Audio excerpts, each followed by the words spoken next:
Well, it's September 14th. We're in Chicago, and we're sitting with Kurt Stalker. Thank you for spending some time with us for the second time. We had technological problems with the first interview. Why don't we start off talking about your early career?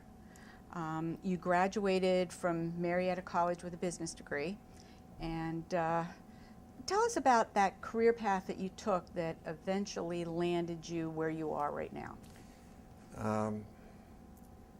The good news is I got into public relations late. Had I gotten in early, I would have failed miserably. I came out of Marietta College with a degree in petroleum engineering and business. The reason I quickly grabbed a business degree because I did not want to go to Saudi Arabia. Took a job with General Telephone for a short period of time as a statistician, ended up with Allstate Insurance Company in personnel. Then personnel, now human relations. Fought unions in labor relations for Allstate and Sears for many years. Ran employee benefits, did all of the top things you do in personnel. And then the company was hit in the face with redlining, which is the big issue of the time, where banks and insurance companies were accused of drawing red lines around urban areas and not insuring or loaning money in low-income areas. In fact, Gail Sincata, who eventually got some fame in bringing some real good legislation to the whole issue of Community Reinvestment Act, she and about 30 other residents of South Side of Chicago ended up in the chairman's office at Allstate, and the PR department didn't have a clue.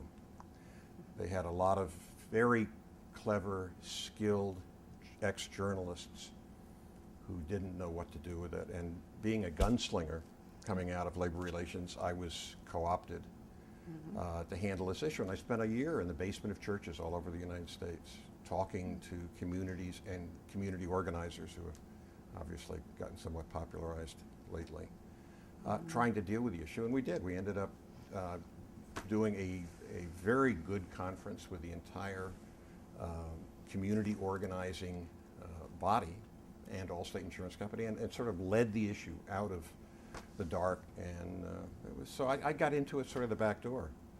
Had I got into it early, as I say, I would have failed, because I failed probably every English course I ever took. Can't even spell the word grammar. Fortunately, I had a lot of people around me who could. Did you have a mentor during the early years, and how did that relationship affect the development of your career?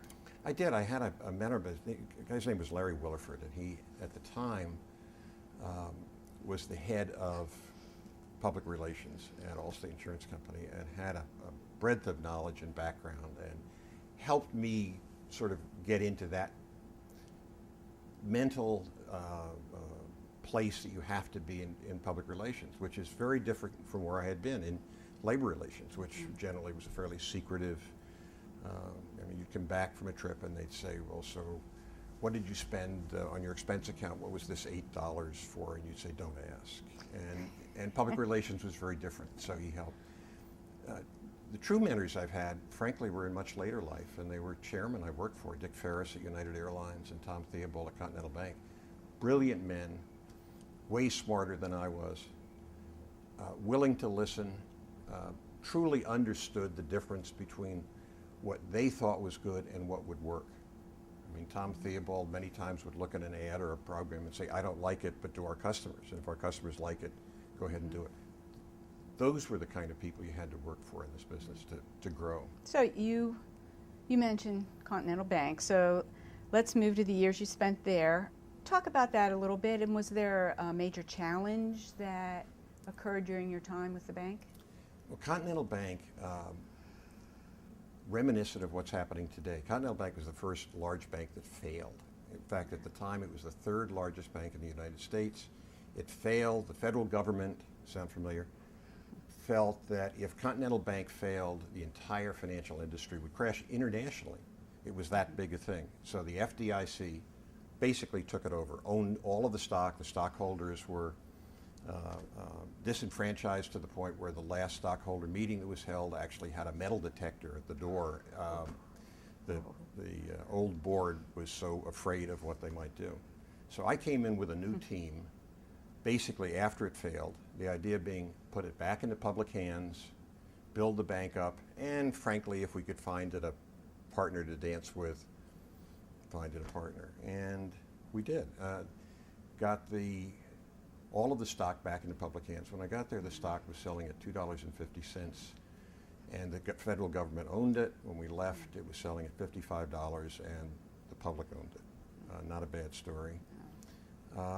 So it was an interesting time. Probably the most interesting story out of that was when Tom Theobald called his top staff in, the chairman, and said, every one of you has to buy stock in this bank equal to 4 times your annual salary.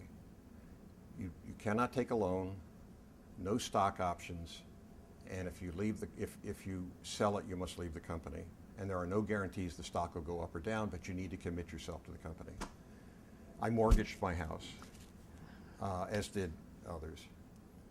And as one fellow said as he walked out the door after that, he says, it really does tend to focus your mind. It changed the culture of the bank, because until that day, if you had a great person working for you and some other department wanted them, you'd hold them back. After that day, you'd give them to them. It changed, it blew up the silos in an instant. And obviously has been copied by a lot of companies since then. In your career, did any of the agencies, corporations, banks, whatever, have a code of ethics or a value statement or a mission statement? Would it be something you would turn to in crisis? Mission statements, unfortunately, I've been quoted as saying mission statements were developed by the plastics industry so that they could put them in small little blocks and put them on your desk. And that unfortunately in many corporations, that's as far as the mission statement or the values got. Because they were written, they weren't written for real people. They were written for consumption, and again, they fit in a glass block. And I don't think values or mission statements fit in a glass block. Most of the time, it comes from the people themselves. I mean, you look at the Arthur Page Society and the principles for the Arthur Page Society. There's almost no principle there that talks about the corporation or the organization. It's all personal. Mm-hmm. And it's your personal reputation that drives a company, or the reputation of the chairman, the reputation of the reputation of the person that's out selling a product, the reputation of the person who's in United Airlines in the guts of a plane looking for a small piece of rust. It's those are where your values are, and they're generally personal values. So I'm not a great fan of mission statements. I'm a great fan of values, but when they're values of personal values, I'm not sure corporations can have values. Now, you've worked extensively to restore credibility to corporate governance and to the disclosure of information important to investors. Could you talk about the Disclosure Advisory Board, the New York Stock Exchange, and the increased responsibilities that are falling on public relations specialists? Is there movement in that level of trust for the public for those entities? Trust is a tough thing, and the words around trust today, mostly coming out of governance, are transparency and disclosure. And to begin with, transparency and disclosure will not create trust. Just being able to know something is happening, or to open your jacket and say, if you really want to know what's happening, come look, is not enough. The objective has got to be someone actually understanding the risk of that product or that company or that issue.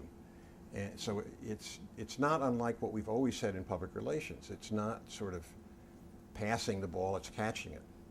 It's not enough to just put out a press release or to tell someone something unless they understand it. So disclosure and transparency are fine, but they're only the pass, if you will. Mm-hmm. So I think number one, I think as a profession, much of our profession doesn't think that way. They think that disclosure and transparency is enough. It is clearly not enough. The second thing that's happening right now is the issue of governance. Corporate governance is such a huge thing. We've seen it with AIJ and Lehman and everything else like that. And personally, I'm quite involved in it.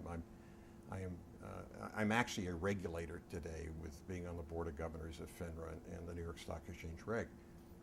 It's not the old term back in the West, because I live in the West, of a regulator, which was after the Civil War. They came around and burned farms and stole people and stuff. But there are those who might say that's what regulators are. But the issue today for public relations is, I think much of our profession is missing this whole issue. Traditionally, it has been with the investor relations people. And unfortunately, I think most of the people in our profession today still think it's over there. The issue of board governance and the financial issues around it. And I think this is a huge mistake. What will be happening in the next year is we will have majority voting for directors. Today it's plurality voting, which means out of 6 million shareholders, if I vote for, my single vote is for a director, and the other 5,900,000 and whatever vote withhold, which is the only other choice, the director is elected under plurality voting. Under majority voting, the majority now actually have to vote this director in. Can you imagine the embarrassment in a company if a director is not voted in? And the investor relations people haven't got the skill base or the relationships that can work that campaign. So we're going to have majority voting. We have more and more disclosure. We're going to clean up the channels of communications between companies, boards of directors, and shareholders. All of this is going to happen in the next year, plus, plus, plus. And frankly, most of the people in our profession don't think that's their job. I'm very worried.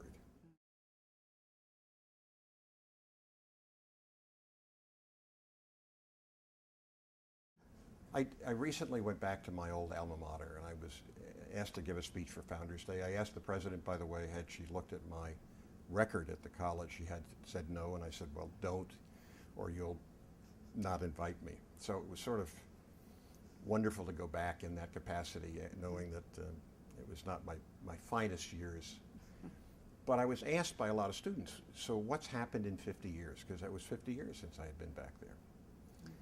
And this profession probably has changed more in the last 10 years or 5 years than it did in the 30 or 40 years before that. And I mean, when you think about it, I mean, first, obviously, the whole issue of media. When I got into this business was media relations.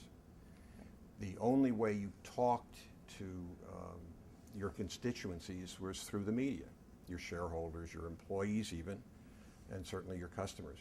And people believed what the media said. They didn't believe what we said, but if the media, it was the whole thing. Well, if the media repeats it, everybody believes it. What's happened today? People do not believe what the media is saying. The research is very clear. They believe that the media really doesn't understand business and comes to the table with a skewed thought about business, an opinion. They actually believe what businesses say today versus what the media says. They want the source. They don't want people to interpret information for them. This is an enormous change. Again, much of our profession understands that. Some of it doesn't. There are still media-centric places in public relations, and it's an old school, dying part of our business, truly. Social media, obviously, is the living part. Transparency, we've talked about. There are no secrets left. There used to be secrets. There are none. You can't keep them. And that's changed what we do. Diversity, certainly. We've gone from concentration on content and people spending hours and days editing pieces of work to distribution is now the issue. Content is important, but it's more, can I get it to you? And then can I get it to you in the right form at the right time? People that came into this business used to be journalists. That was we hired them out of journalism schools, we hired them from newspapers. Today, they're all coming out of business schools. Right. If you can't read a balance sheet, frankly, you can't do business as a PR anymore. So the business has changed enormously. And I think some of the problems we've got are some of our academic programs and the people teaching them don't understand it's changed that much.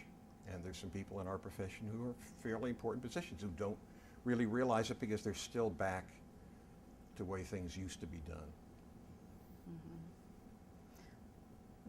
The What big about- question is what's going to happen next? Right. I don't know, Yeah. but it's going to be great. It definitely will be interesting. I mean, you look at this profession is getting more and more important. Mhm. It is getting, because of the changes. It used to be fairly easy. If I can get you as if I can get someone as a reporter to repeat what I had to say about my organization, my job was done. Everybody believed them. I got a pat on the back, a raise, and a decent bonus. Today, it's not that easy. First off, there's more diversity in my audience. There's more ways to get to them. They have all the information about us, not just what I've just given to the media. The job is getting tougher, therefore it's getting way more important. The Page Center has a PR firm that's kind of helping us get the word out about our scholars and the results of their findings and so forth. And I have been amazed with the releases, the reaction to that, the blogs, and the websites that are responding. It's absolutely amazing. Every day I get multiple emails. Well, here it's mentioned here and here, and it's amazing. News just travels very quickly. Well, and they can look behind it. Yes. That's the good news, bad news. Is we tell people what we're doing or how we're doing something, and they can look behind it. They can see what's driving it. They can actually look at the people who are driving it, understand are they credible or not, what's their background. This never happened before. Again, it makes the job more difficult, but it takes a skill base that didn't exist 10 years ago, 15 years ago. The social media is the new hot thing. It's the blogs and Twitter and all this stuff, and that's fine.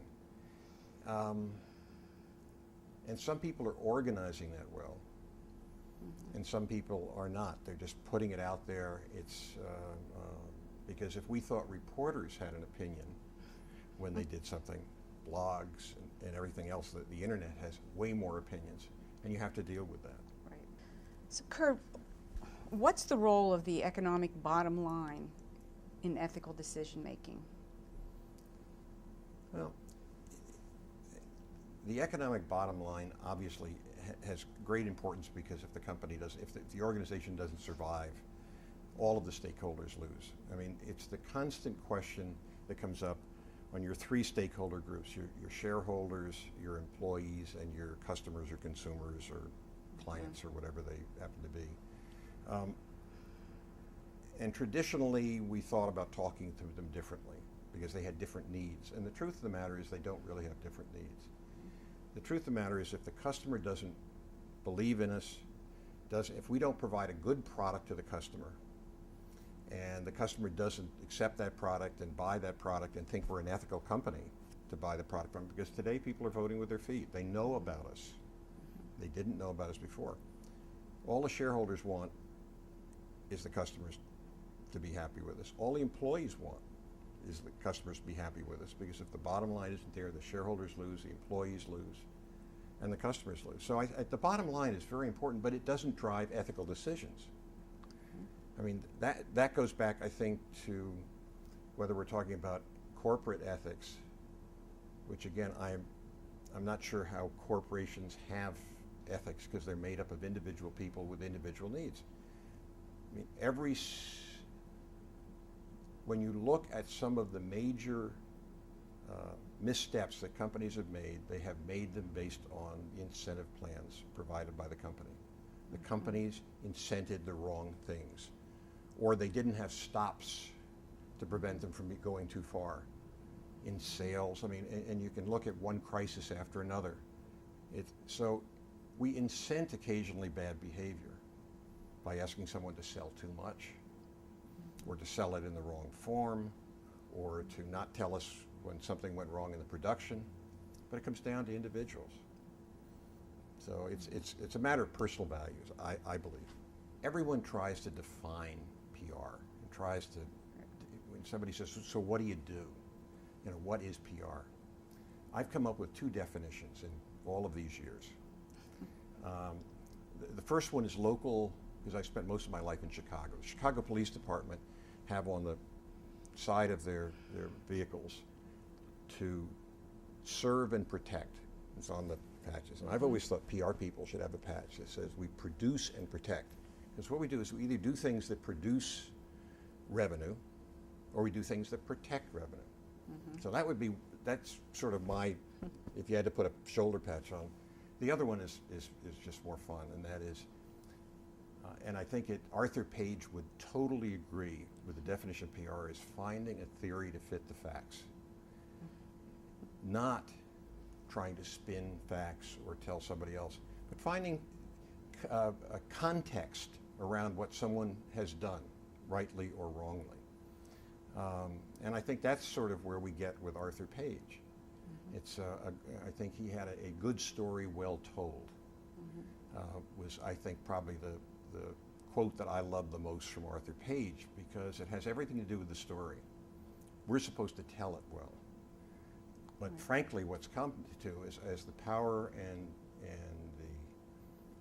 as more and more people are at the center of the action, not just at the table, but at the planning sessions in companies, it's a matter of creating the story and then telling it. And it used to be the whole idea was just sort of tell the story well. So I think this profession is moving in the absolute right direction.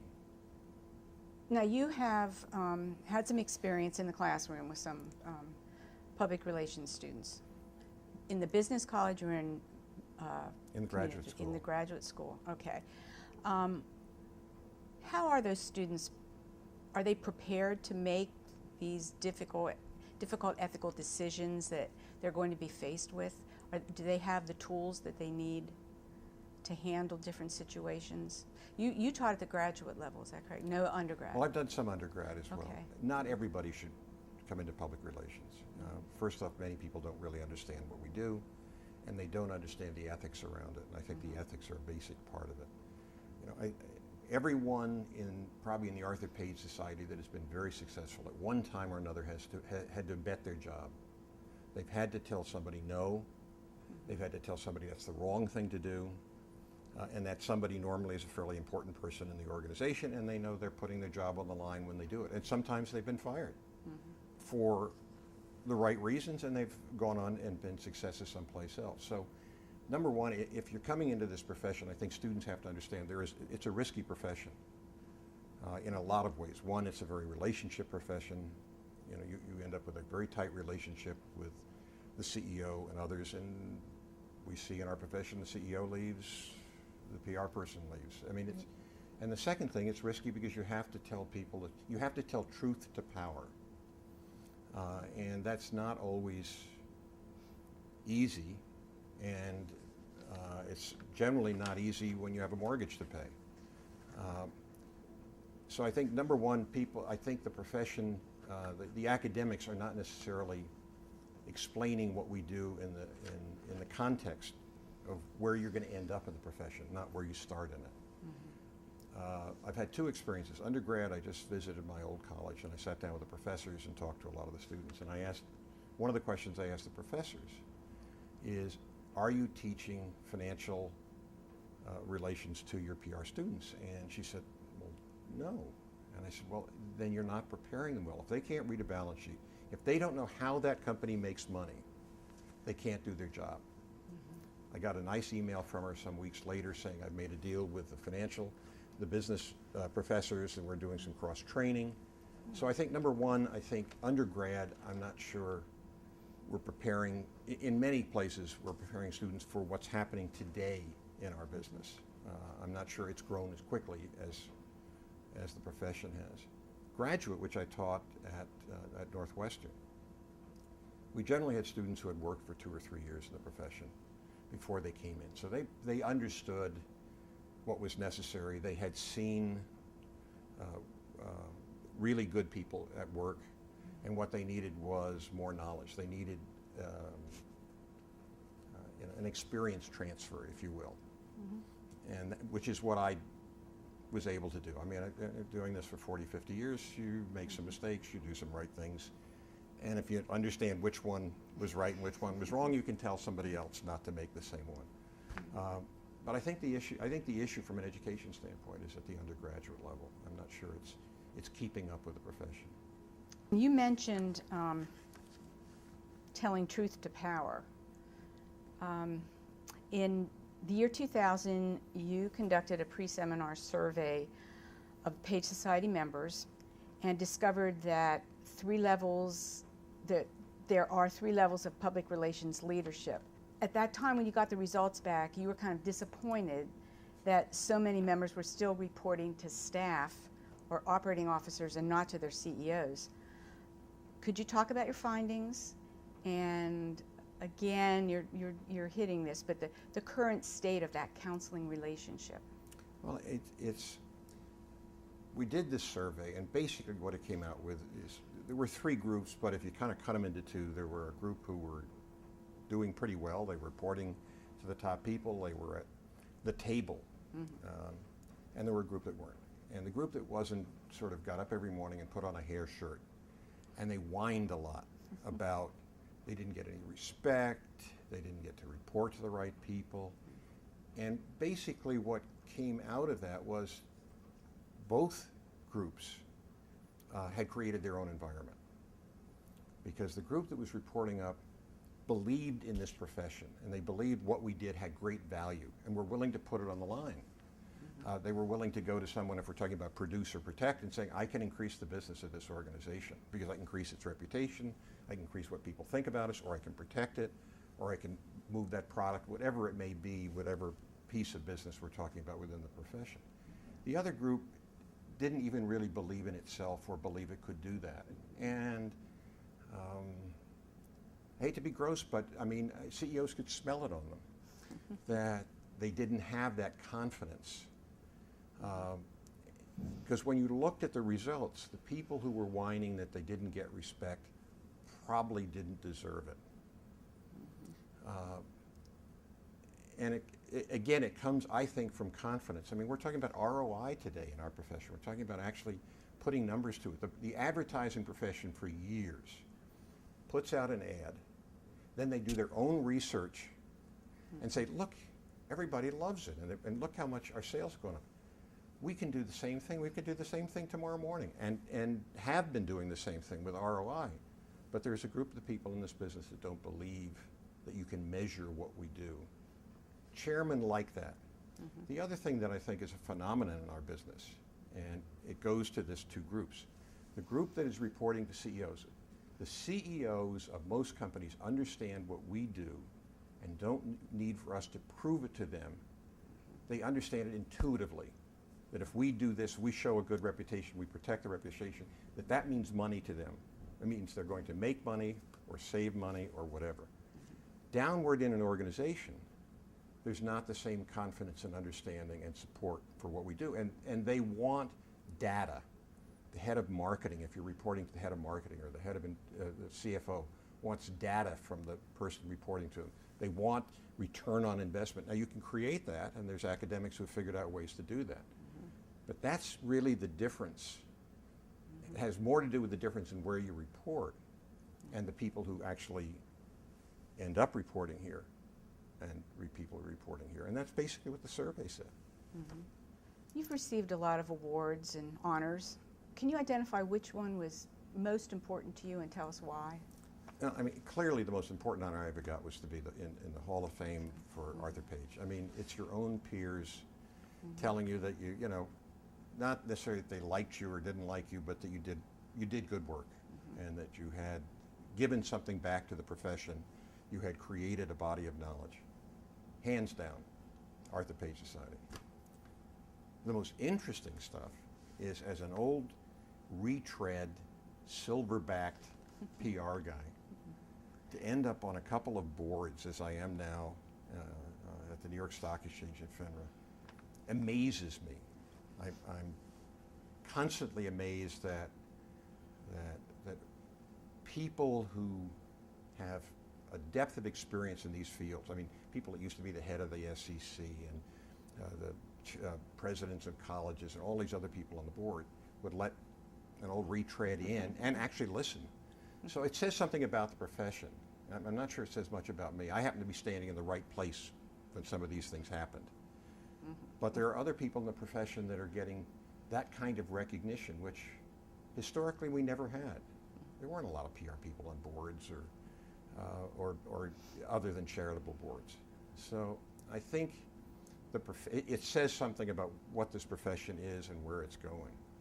But, you know, Arthur Page Society, how do you not think that's pretty cool? Just to clarify, you talked about the stock exchange and the board that you're on. Just clarify what that is. You gave us an acronym. Okay. Well,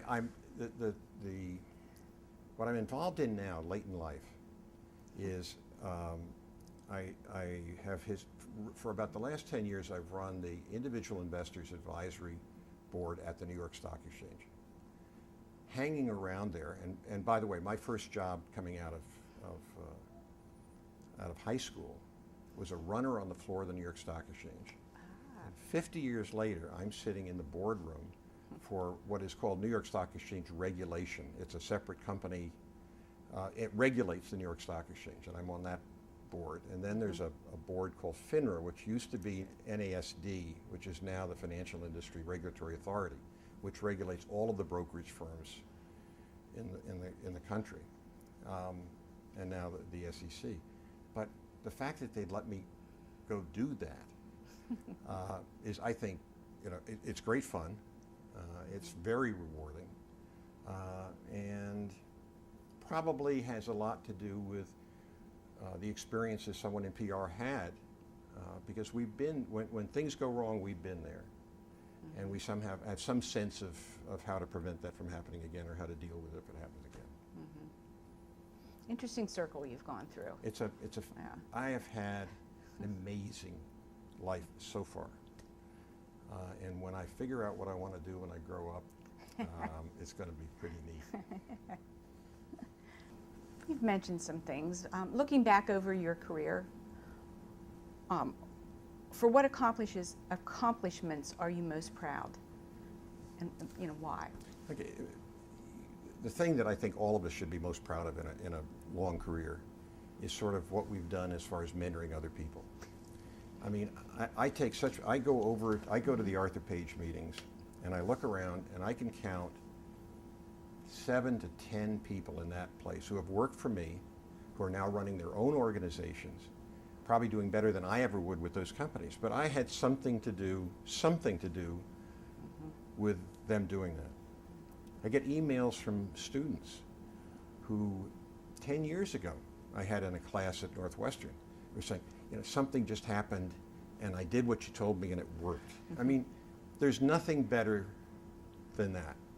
That's what it's really all about. It's the giving back and creating something for the profession through real people. You know, there are little things that have happened in companies that you take great pride in.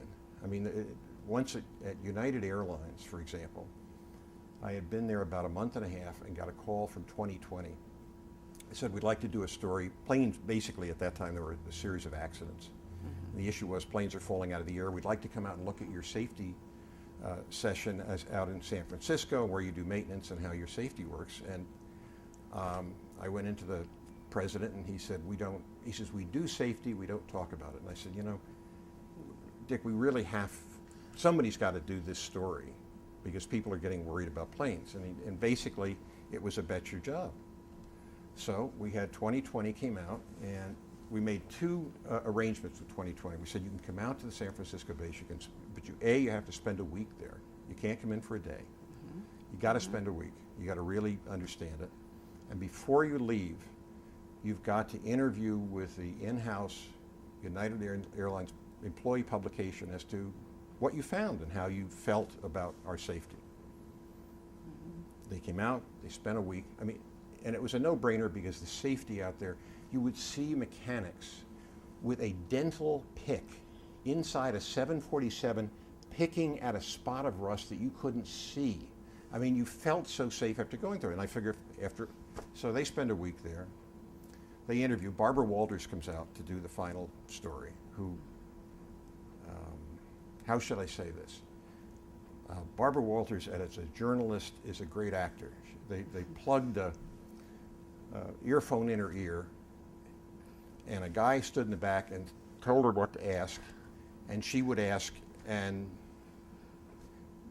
one of our people would return. Well, anyway, the show started with Barbara Walters sitting in an empty plane saying, plane's been falling out of the, we've asked every airline if they would show us their safety and their maintenance base, and everybody turned us down except United Airlines. And I must tell you, I have never felt so safe in my life. I wondered whether I had a job the next day. The show went on at 9 o'clock at night in Chicago, and I sat there in my house telling Kathleen we may not have a job tomorrow morning. At 9:10, the phone rang, and it was the head of the San Francisco customer relations, because all of the reservation stuff moves west at night. He says, our phones have lit up. He says, everybody's changing their reservations at any cost from any airline to ours. I hung up the phone and said, we have a job. Yeah. But, you know, again, it was a good story, well told. But you occasionally have to take a deep breath and be able to tell it. But, you know, as one little thing, that was kind of cool. You know, you mentioned about the importance of mentoring, and it's just very refreshing because I hear that from the Page Society members a lot, that giving back is extremely important to them, and that's so good to hear. That's how this profession grows, on the backs of the people who have done it before, done right. We're not a profession that has, like lawyers, I hate to sort of bring them up, but who have a lot of books, and that sort of, that's your basis of knowledge. Your basis of knowledge is what's coming out of something that somebody did yesterday, or something that somebody's going to do tomorrow. And it's on the backs of these professionals that this profession grows and the people within it grow.